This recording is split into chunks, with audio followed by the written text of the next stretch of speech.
Bienvenue sur Radio Côte d'Ivoire. Si vous nous rejoignez, voici le bulletin Afrique avec vous, Jérôme Kouakou. Bonjour. Bonjour Didier Fandin.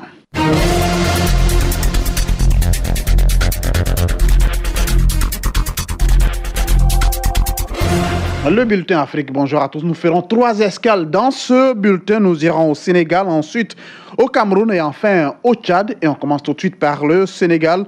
Souam El Wardini, fidèle de Khalifa Sall, prend la mairie de Dakar. La première adjointe assurait l'intérim à la tête de la capitale sénégalaise, alors que l'ex-maire Khalifa Sall est en prison depuis 600 jours.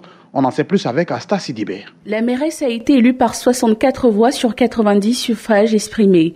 Elle est élue pour une année seulement. Un nouveau scrutin aura lieu le 1er décembre 2019. Les 2 autres candidats, Banda Diop et Moussassi, sont apparus assez isolés dans cette salle du conseil municipal. Ils ont obtenu respectivement 11 et 13 voix. Il y a eu 2 abstentions. À l'issue du vote, la nouvelle élue a appelé au rassemblement. Elle tend la main aux candidatures dissidentes et souhaite terminer ce mandat ensemble pour le bien-être des Dakarois. Le vote était contrôlé et organisé par le préfet de Dakar et l'on le prévoyait sous tension. Finalement, les opérations se sont déroulées plutôt dans le calme. Le piège, c'était la mise sous tutelle de la ville par le président Macky Sall si ce conseil municipal n'avait pas pu se réunir sereinement. L'Alliance pour la République et le parti présidentiel n'avaient d'ailleurs présenté personne. Ses membres minimisent à présent la portée d'une élection sans surprise, les membres du conseil municipal étant largement rallié à Khalifa Sall. À présent en poste jusqu'en décembre 2019, Souam El Wardini ne va pas être dépaysée puisqu'elle assurait déjà l'intérim de Khalifa Sall. S'occupant des affaires courantes, elle lui rend fréquemment visite et le consulte régulièrement depuis la maison d'arrêt de Rebeuss. À bientôt 66 ans, l'ancienne première adjointe accède à une magistrature stratégique et prestigieuse. Aujourd'hui, elle n'exclut pas de se présenter pour l'élection de décembre 2019. Pour cela, il faudra continuer à fédérer une large coalition au conseil municipal. Après le Sénégal, cap sur le Cameroun, l'actualité, c'est aussi ce qui se passe dans la zone anglophone de ce pays. À une semaine de l'élection présidentielle du 7 octobre prochain, les 2 régions anglophones en crise retiennent leur souffle. Les séparatistes entendent célébrer le premier anniversaire d'une proclamation symbolique d'indépendance. Aujourd'hui, lundi 1er octobre, un couvre-feu de 48 heures a été décrété. Fleur Kofi. À l'époque, au moins 40 manifestants avaient trouvé la mort dans des violences policières, selon le Centre d'analyse international Crisis Group, qui avait compté des dizaines de milliers de manifestants dans les zones anglophones. Les capitales régionales du sud-ouest et du nord-ouest du pays avaient été quadrillées par les forces de sécurité qui avaient arrêté des dizaines de personnes dans les violences qui ont suivi cette proclamation symbolique. 1 an plus tard, le conflit n'a fait qu'empirer. Les forces de sécurité camerounaises ont été massivement déployées dans les 2 régions et le nombre de séparatistes ayant opté pour la voie des armes a sensiblement augmenté. Aujourd'hui, il serait plus d'1 millier de combattants séparatistes à contrôler une partie significative des zones rurales et axes routiers en zone anglophone, multipliant ainsi les attaques contre les symboles de l'État, gendarmes en tête, et les enlèvements de fonctionnaires. Les séparatistes ont forcé les autorités locales à fuir leur administration dans de nombreuses localités des zones anglophones.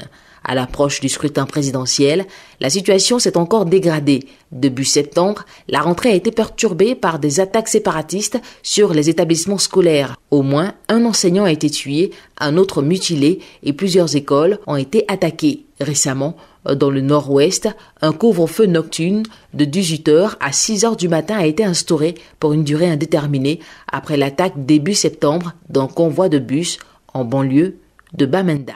Il faut ajouter à cette information qu'effectivement un couvre-feu de 48 heures a été instauré par les autorités dans cette partie anglophone du Cameroun, et cela pour essayer d'endiguer les vives tensions qui ont lieu dans cette partie du Cameroun. Notre dernière escale nous conduit au Tchad. Une attaque d'éléments de Boko Haram dans la nuit de vendredi à samedi a fait 6 morts sur la rive nord du lac Tchad, mais en même temps 17 djihadistes ont été abattus.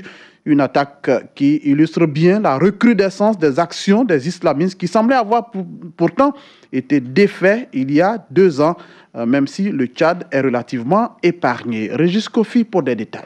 C'est la troisième incursion djihadiste sur le territoire tchadien en 4 mois. Dans la nuit de vendredi à samedi, les localités de Moussaroum et Ngeleya, sur la rive nord du lac Tchad, dans l'ouest du pays, ont été attaquées. On dénombre 6 morts du côté des loyalistes. Ce sont des militaires, des douaniers et des agents des eaux et forêts. La contre-offensive des forces tchadiennes leur a permis d'abattre 17 djihadistes. La dernière attaque de djihadistes dans le territoire tchadien remonte à fin juin. 18 paysans qui avaient tenté de regagner leur village avaient été égorgés, obligeant les autorités à faire remonter le niveau d'alerte qui avait considérablement baissé. Après la fin de la campagne militaire contre Boko Haram il y a 2 ans, les observateurs avaient indiqué que la secte vaincue militairement et en proie à des dissensions avait perdu en capacité de nuisance. Mais depuis 6 mois, la fréquence des attaques dans les 4 pays riverains du lac Tchad, le Cameroun, le Niger, le Nigeria et le Tchad laisse penser, selon les mêmes observateurs, que le mouvement djihadiste qui contrôle encore des territoires a eu le temps de se reconstituer. Voilà ce qu'on pouvait dire pour l'actualité Afrique de ce lundi. On s'arrête là. On a été très heureux d'être chez vous